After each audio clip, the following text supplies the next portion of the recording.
지혜야, 미안한데 뒤쪽 고추밭 비닐하우스에 내가 놓고 온 게 있거든. 중요한 물건이라서 내가 잠깐 가서 가져다 줄 수 있을까? 그 순간 가슴이 무겁게 내려앉았습니다. 왠지 모를 불안한 예감이 저를 짓누르고 있었지만 거절하면 더 의심할까봐 결국 저는 그 부탁을 받아들이고 말았습니다. 네, 잠깐만 기다리세요. 무거운 발걸음으로 집 뒤편 고추밭 비닐하우스를 향해 걸었습니다. 비닐하우스 앞에 도착해 문을 여는 순간 후텁지근한 공기가 저를 감쌌습니다.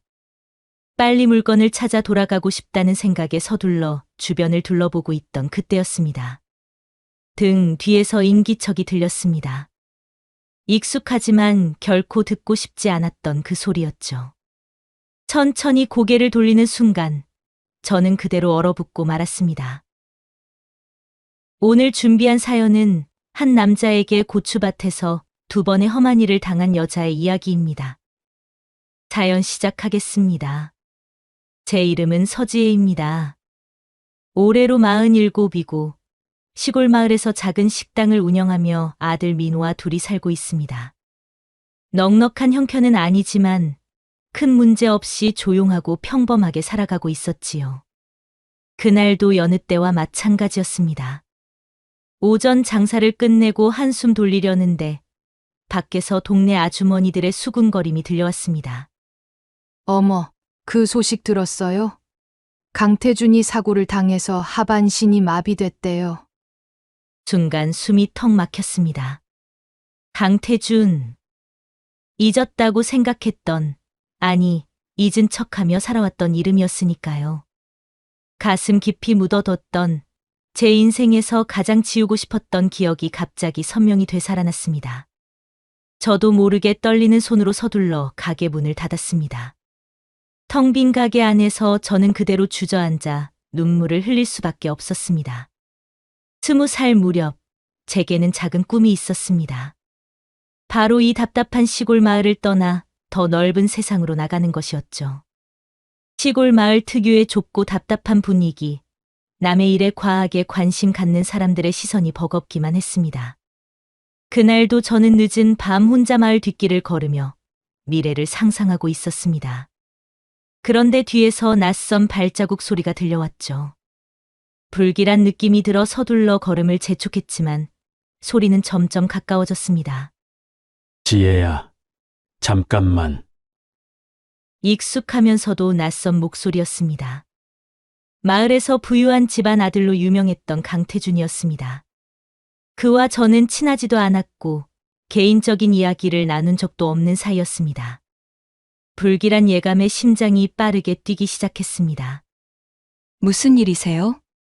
저는 그가 다가오는 게 너무 두려웠습니다. 하지만 제가 물러설 틈도 없이 그는 제 손목을 붙잡았습니다. 잠깐만 얘기 좀 하자. 저는 깜짝 놀라 비명을 지르려 했지만 입이 막히고 몸이 끌려갔습니다. 그날 밤 숲길에서 벌어진 일은 지금도 차마 입 밖으로 꺼낼 수 없는 끔찍한 악몽이 되어 제 인생을 송두리째 흔들어 놓았습니다. 그날 이후 저는 모든 게 두려워졌습니다. 세상이 낯설었고 사람들의 시선 하나하나가 날카롭게 느껴졌습니다. 누구에게도 말하지 못했고 부모님에게조차 비밀로 할 수밖에 없었습니다. 결국 제 마음 깊숙한 곳에 굳게 빗장을 걸고 살아왔습니다. 누군가 알게 된다면 마을 전체가 손가락질 할 거야. 그런 생각이 늘 저를 짓눌렀습니다. 친구들과의 관계는 멀어졌고 부모님도 제가 왜 그렇게 변했는지 이해하지 못하셨습니다. 시간이 흐르고 저는 한 남자를 만나 결혼했습니다. 결혼하면 모든 게 괜찮아질 거라 믿었지요.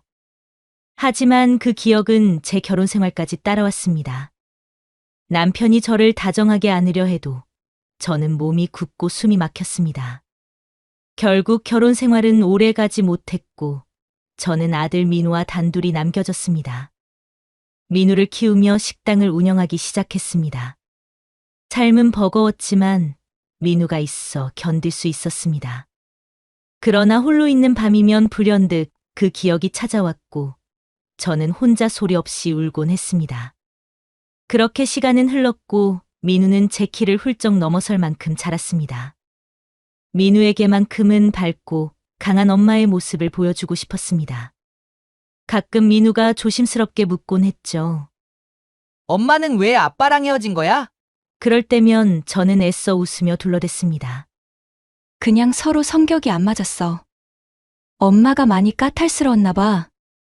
정말 하고 싶은 말을 꾹 눌러 담으며 그렇게 살아왔습니다. 민우가 그 끔찍한 기억을 알게 되는 걸 상상만 해도 가슴이 아파 견딜 수 없었기 때문입니다. 하지만 제 인생에서 절대로 마주치고 싶지 않았던 그 사람과 얽혀야 하는 일이 생기고 말았습니다. 어느 평범한 오후였어요. 가게 문이 열리면서 낯익은 얼굴 하나가 들어왔습니다. 순간 온몸이 얼어붙는 것 같았습니다. 강미숙 언니, 바로 강태준의 누나였지요. 지혜야, 오랜만이다. 잘 지냈지? 언니가 다가오며 인사를 건넸지만 제 몸은 굳어버린 듯 움직일 수가 없었습니다. 최대한 침착한 척하며 짧게 대답했죠.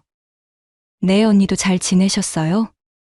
미숙 언니는 제 표정을 천천히 살피더니 조심스럽게 말을 꺼냈습니다. 너도 소식 들었지? 태준이가 사고로 몸이 많이 안 좋아졌어.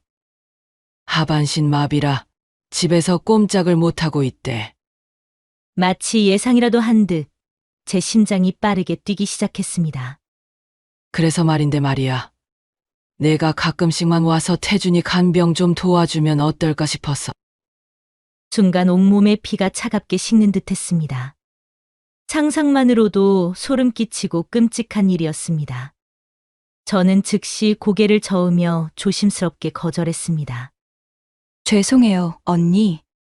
저도 가게 때문에 너무 바빠서 도와드리긴 좀 어려울 것 같아요.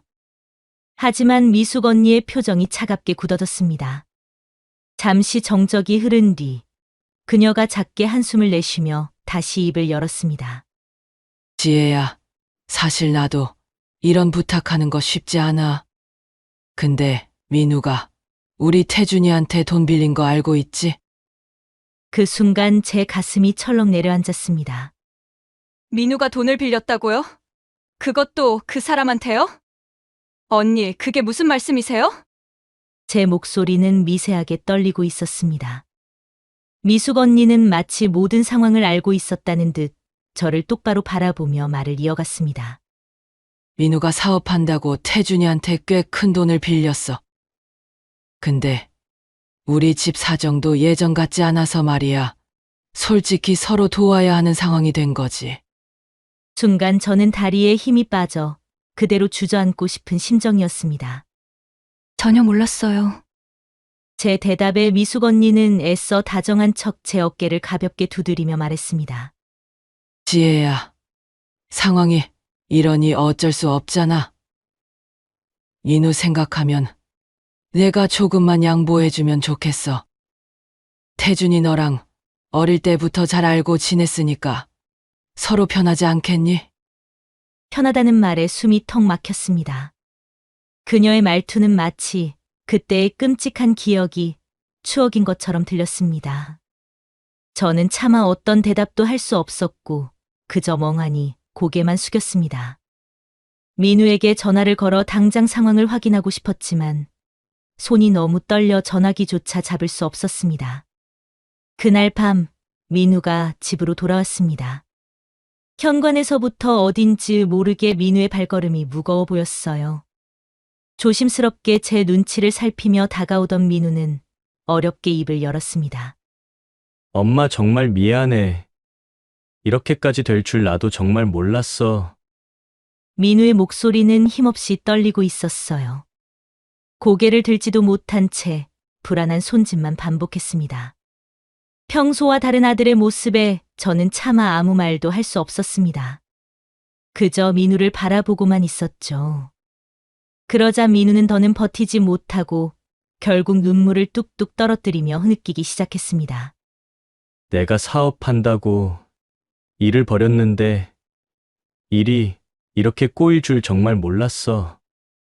돈은 없지, 해결할 방법도 없지. 근데 현수 아버지가 돈을 빌려준다니까. 나도 너무 급해서 생각할 겨를도 없이 덥석 받았어. 엄마한테 걱정 끼치기 싫어서 말도 못하고 혼자 해결하려 했는데 정말 미안해. 민우의 말은 충격이었습니다. 아들이 이렇게까지 힘들고 절박한 상황이라는 걸 저는 전혀 알지 못했으니까요. 저는 그 자리에서 망연자실할 수밖에 없었습니다. 민우의 흐느낌이 제 가슴을 아프게 파고들었죠. 하지만 아무리 상처가 깊고 아프더라도 지금은 제가 겪었던 끔찍한 기억보다 민우가 처한 현실이 더 중요했습니다. 민우야, 괜찮아. 괜찮아질 거야. 엄마가 어떻게든 해결해 볼게. 겨우 말을 꺼냈지만 제 목소리조차 약하게 흔들리고 있었습니다. 민우는 천천히 고개를 들어 저를 바라보며 간절하게 부탁했습니다. 엄마, 그래서 말인데 정말 이번 한 번만 부탁할게. 현수 아버지가 몸이 불편해서 간병이 필요하다고 하니까 엄마가 잠깐만이라도 도와주면 빚 문제도 어느 정도 해결될 것 같대. 나 때문에 힘든 거 알아. 근데 정말 이번만 엄마가 도와줄 수 없을까? 순간 머릿속이 하얘졌습니다. 차마 다시는 보고 싶지 않았던 사람의 얼굴이 떠올라 가슴이 먹먹해졌죠. 하지만 아들의 절박한 눈빛과 눈앞에서 무너져가는 모습을 차마 외면할 수도 없었습니다. 오랫동안 침묵한 끝에 저는 깊게 한숨을 내쉬며 어렵게 입을 열었습니다. 알겠어. 민우야, 엄마가 어떻게든 참아볼게. 내가 더는 힘들지 않게 엄마가 도와줄 테니까 너무 걱정하지 마. 그렇게 말하는 제 목소리가 스스로에게도 낯설었습니다. 제 인생에서 가장 피하고 싶었던 사람과 이렇게 다시 엮이게 될 줄은 꿈에도 생각하지 못했으니까요. 마음 한편이 무너져 내리는 듯했고 분노와 두려움이 함께 밀려왔습니다. 하지만 아들을 위해서라면 지금은 그 무엇도 견뎌야 했습니다. 결국 저는 민우를 위해 가장 만나기 싫었던 그 사람의 간병을 시작하게 됐습니다. 첫날 그의 집 앞에 서자 발걸음이 떨어지지 않았습니다. 숨이 턱 막히고 가슴은 두근거렸습니다. 문을 열기 직전까지도 저는 몇 번이고 숨을 깊게 들이쉬며 마음을 가라앉혀야 했지요. 조심스레 문을 열고 들어서자 집 안에는 약 냄새와 함께 축축한 공기가 가득 차 있었습니다. 태준의 방 앞에 서자 다시 한번 긴장으로 몸이 굳었습니다. 조심스럽게 방문을 열었을 때 침대 위에 누워있던 태준이 고개를 돌려 저를 천천히 바라봤습니다. 왔네, 지혜야. 와줘서 정말 고마워. 태준의 목소리는 부드럽고 조용했지만 저에겐 차갑고 날카로운 칼날처럼 느껴졌습니다. 그의 눈빛은 여전히 불편했고 과거와 조금도 다르지 않았습니다. 마치 저를 꿰뚫어 보는 듯한 그 눈빛에 숨이 막힐 것 같았습니다. 저는 떨리는 손을 애써 감추며 방 안을 정리하기 시작했습니다. 최대한 그와의 거리를 유지하면서 침대 옆 탁자에 놓인 약병을 정리하고 물컵에 물을 채워 놓았습니다. 지혜야, 내 약 좀 가져다 줄래? 그의 목소리에 저는 조심스럽게 약병을 들어 건넸습니다. 그런데 약을 받는 그의 손놀림이 너무나 자연스러워 보였습니다. 순간 저도 모르게 의심이 들었지만 이내 제 생각을 애써 지워버렸습니다. 그렇게 며칠이 흘렀습니다. 시간이 지날수록 뭔가 이상한 느낌은 점점 더 뚜렷해졌습니다.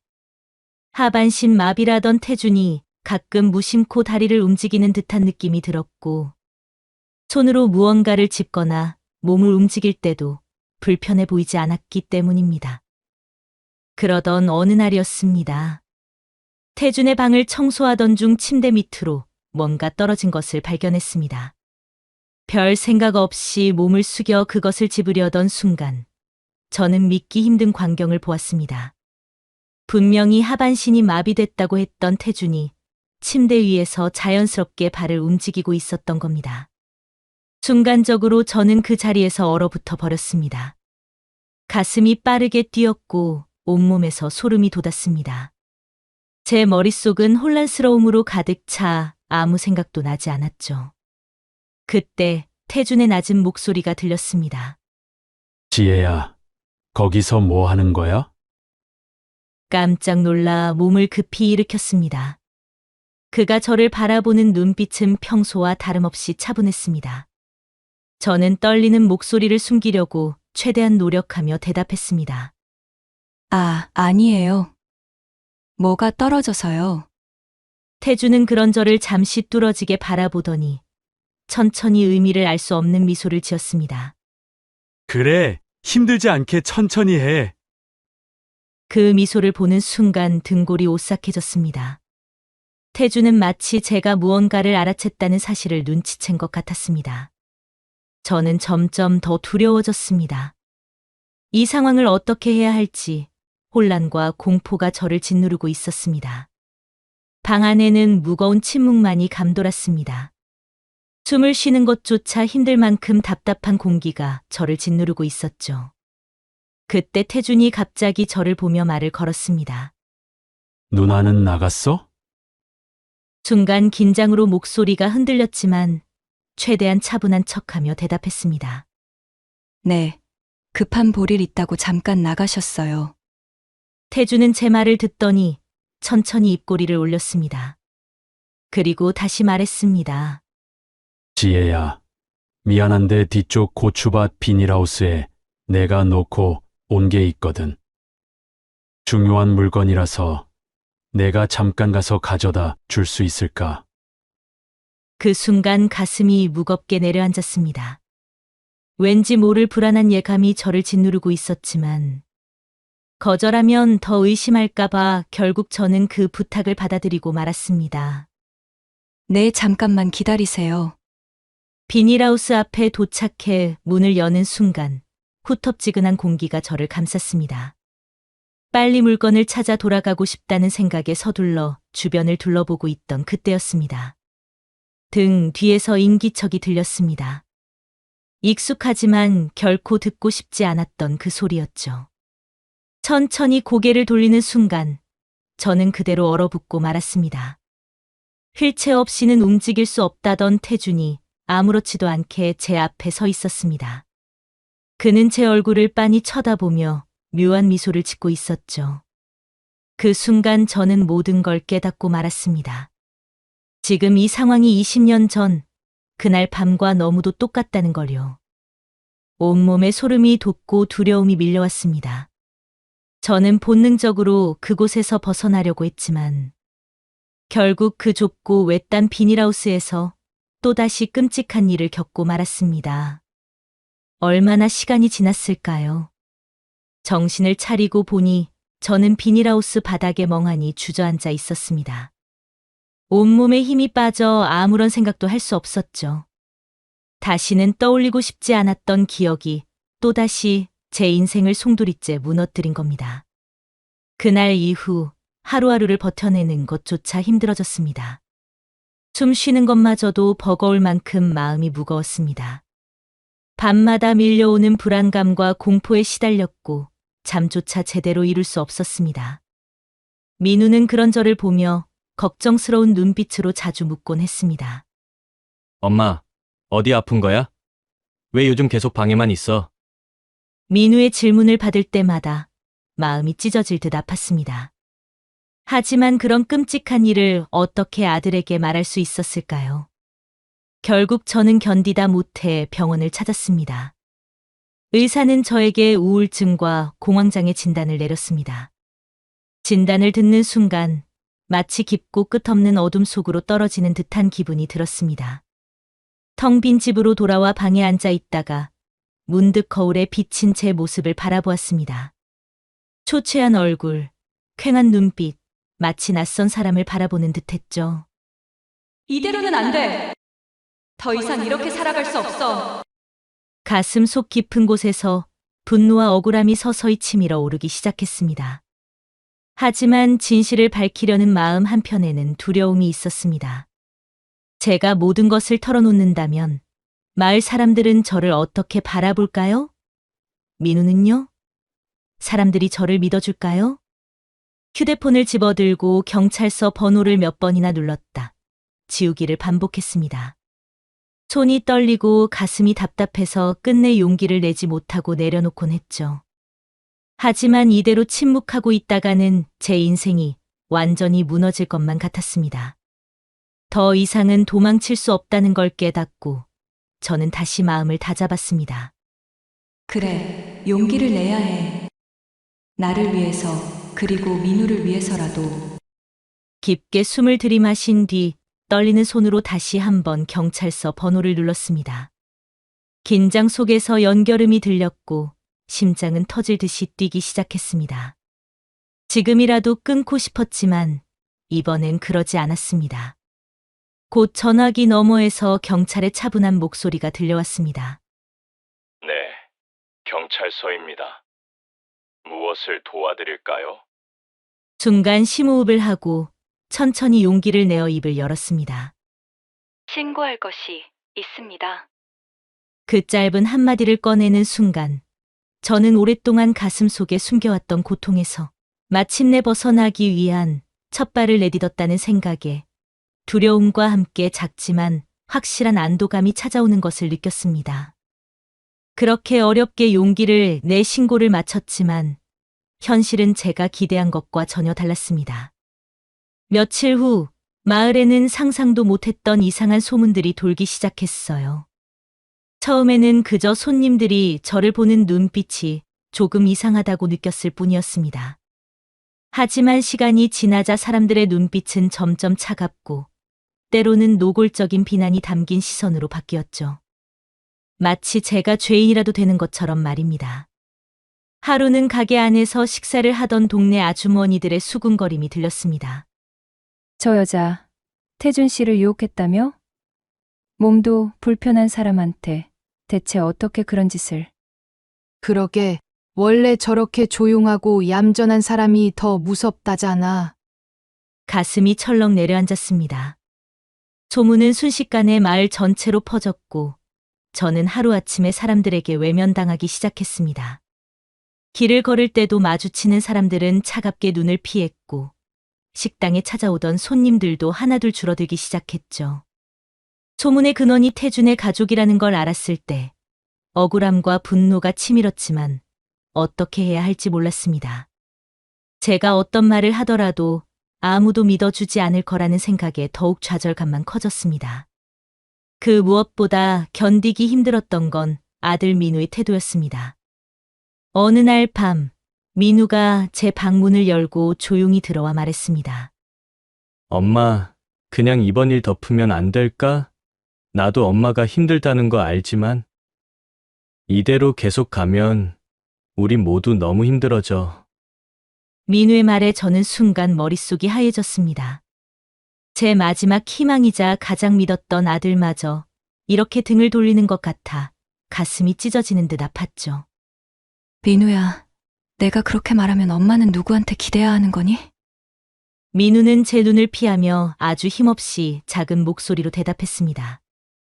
미안해, 나도 정말 너무 힘들어서 그래. 사람들이 자꾸 이상한 소리를 하니까 나도 더 이상 견디기가 힘들어. 민우가 방을 나가고 나서 저는 홀로 남은 방 안에서 끝없이 울고 또 울었습니다. 믿었던 사람들, 이웃들, 심지어 제 아들까지 제 곁에서 멀어져 가는 이 현실이 너무나 고통스럽고 외로웠습니다. 마을 사람들의 차가운 시선과 수군거림은 갈수록 심해졌고 저는 거의 집 밖으로 나가지 못한 채 혼자 숨어 지냈습니다. 얼마 후 태준의 가족들이 집을 찾아왔습니다. 그들은 어색한 미소를 지으며 마치 아무 일도 아니라는 듯 제게 말을 꺼냈습니다. 지혜야, 우리도 정말 난처한 상황이야. 서로 힘들게 하지 말고 좋게 합의하고 마무리 짓자. 너도 민우도 그게 편하지 않겠어. 그들의 말을 듣는 순간 제 안에서 참아왔던 분노가 치밀어 올랐습니다. 그토록 제 삶을 망가뜨려 놓고서 고작 돈 몇 푼으로 해결하려는 태도가 너무나 억울하고 화가 났습니다. 하지만 저는 감정을 억누르고 최대한 침착한 목소리로 대답했습니다. 그렇게 쉽게 끝낼 수 있는 문제였다면 애초에 신고하지도 않았을 거예요. 저는 절대로 합의하지 않을 겁니다. 그들은 씁쓸한 표정을 지으며 돌아갔지만 제 마음은 여전히 무거웠습니다. 그들이 돌아가고 난 뒤 민우가 조용히 다가왔습니다. 망설이는 듯 입술을 깨물다가 어렵게 입을 열었죠. 엄마 이번엔 그냥 합의하면 안 될까? 그렇게 되면 모든 일이 조용히 끝날 텐데. 저는 그런 민우를 바라보며 한동안 아무 말도 하지 못했습니다. 아들이 얼마나 힘들어하고 있는지 잘 알고 있었기에 마음이 무너지는 듯 아팠습니다. 하지만 이번만큼은 물러설 수 없었죠. 천천히 숨을 내쉬고 나서 저는 차분히 민우에게 말했습니다.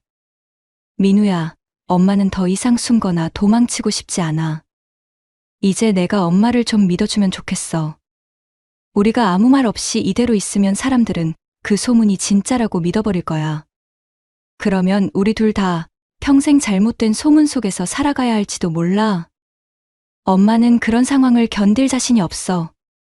민우는 아무 말 없이 고개를 푹 숙였습니다.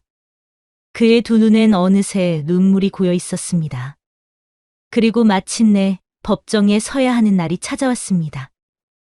법정 안은 차갑고 긴장된 공기로 가득했고 저는 가슴이 터질 듯한 긴장감에 온몸이 떨렸습니다.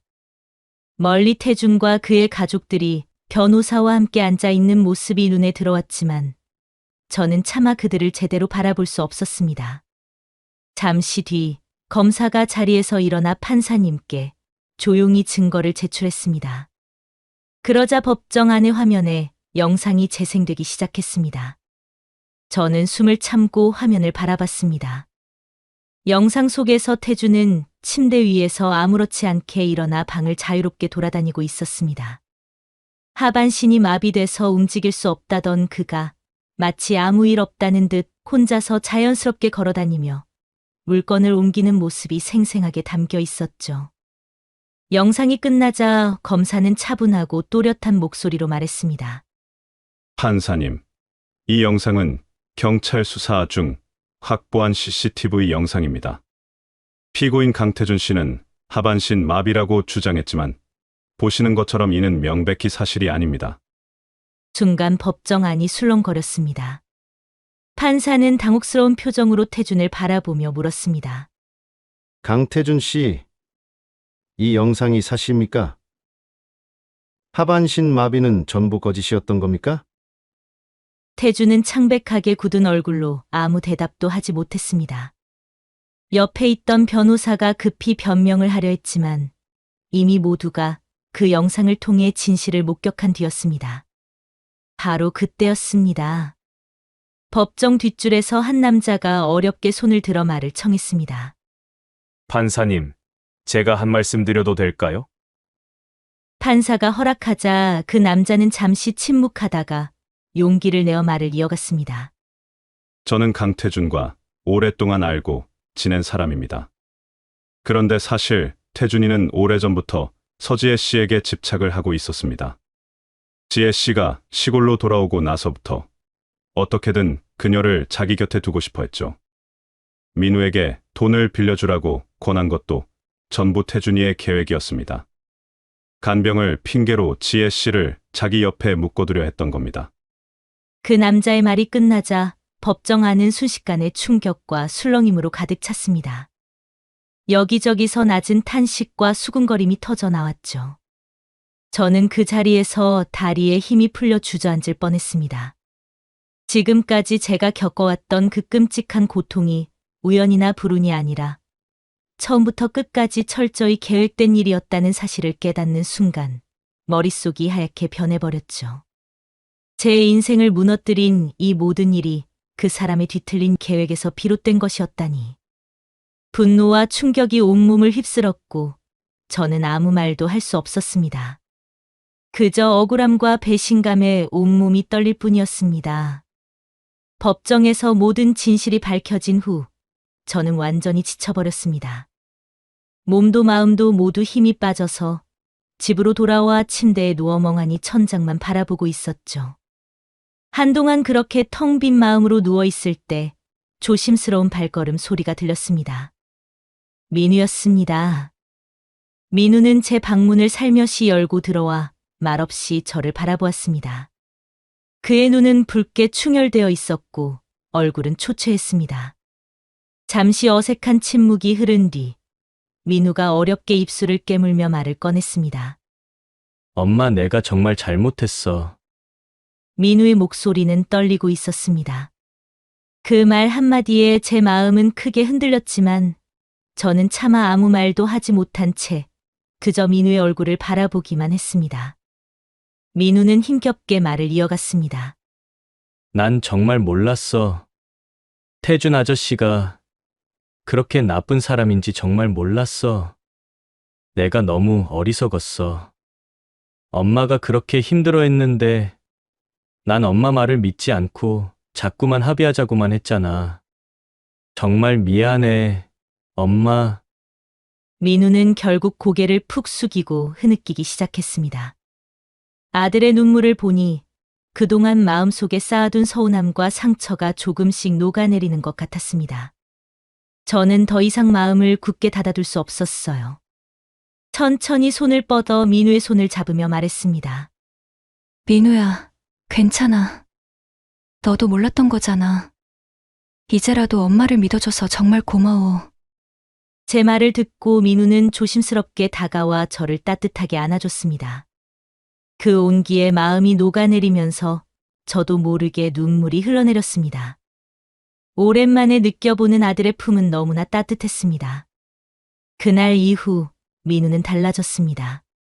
집안일을 먼저 도와주고 가게에도 나와서 저와 함께 시간을 보내며 든든한 힘이 되어주었죠. 그런 민우를 보며 저는 마치 처음으로 진짜 아들을 만난 듯한 기분이었습니다. 태준의 가족들은 여전히 합의를 요구하며 저를 압박해왔지만 이제 더는 흔들리지 않았습니다. 이제는 제 옆에 저를 믿어주고 든든히 지켜주는 민우가 있었으니까요. 그렇게 시간이 흘러가던 어느 날이었습니다. 식당에 동네 어르신 한 분이 조심스럽게 찾아오셨습니다. 그 어르신은 미안한 듯 고개를 숙이며 말을 건네셨죠. 지혜야, 우리가 널 많이 오해했구나. 정말 미안하다. 이제야 사람들이 진실이 뭔지 알게 됐어. 그 짧은 말 한마디에 제 마음은 깊은 위로를 받았습니다. 점점 마을 사람들도 자신들이 믿었던 소문이 거짓이라는 걸 깨닫고 진실을 바라보려고 노력했습니다. 그렇게 제 식당에는 다시 하나둘 손님들이 찾아오기 시작했고 예전처럼 따뜻하고 정겨운 분위기가 서서히 되살아났습니다. 길고 고통스러웠던 싸움도 드디어 끝이 났습니다. 법원에서는 태준의 죄질이 극히 나쁘다며 강력한 처벌을 내렸고 그는 결국 감옥으로 향하게 됐습니다. 선고가 내려지던 날 저는 법정 한 구석에서 조용히 눈물을 흘렸습니다. 그 눈물은 기쁨의 눈물도 슬픔의 눈물도 아니었습니다. 그저 길고 긴 싸움이 끝났다는 안도의 눈물이었죠. 법정을 빠져나와 집으로 돌아가던 그 순간 민우가 조용히 다가와 제 손을 꼭 잡아줬습니다. 그 따뜻한 손길을 느끼며 저는 비로소 오랜 시간 저를 짓눌렀던 고통과 상처가 조금씩 아물어가고 있음을 깨달았습니다. 물론 그때의 상처가 완전히 사라지지는 않을 겁니다. 하지만 이제는 더 이상 숨거나 도망치지 않으려고 합니다. 용기를 내어 진실과 마주했고 덕분에 제 삶을 다시 찾을 수 있었으니까요. 이제 저는 새로운 시작을 하려 합니다. 민우와 함께 그리고 마을 사람들과 함께 당당하고 밝게 살아갈 것입니다. 지금까지 제 이야기를 지켜봐 주신 여러분께 진심으로 감사드립니다. 이 과정을 통해 저는 가슴 깊이 깨달았습니다. 때로는 숨기고 싶었던 상처도 아픈 진실과 마주할 용기를 냈을 때 비로소 치유할 수 있다는 것을요. 혹시 지금 이 순간에도 저처럼 힘들고 아픈 시간을 보내고 계신 분들이 있다면 부디 혼자라고 생각하지 않으셨으면 좋겠습니다. 진실과 용기 있게 마주한다면 반드시 여러분의 삶에도 다시 따뜻한 봄날이 찾아올 테니까요. 모두 행복하시고 힘내세요. 여러분은 충분히 빛날 자격이 있는 사람들입니다. 여기까지가 오늘 준비한 사연이었습니다. 여러분의 구독은 영상 제작에 많은 도움이 됩니다. 자연 많은 여자였습니다.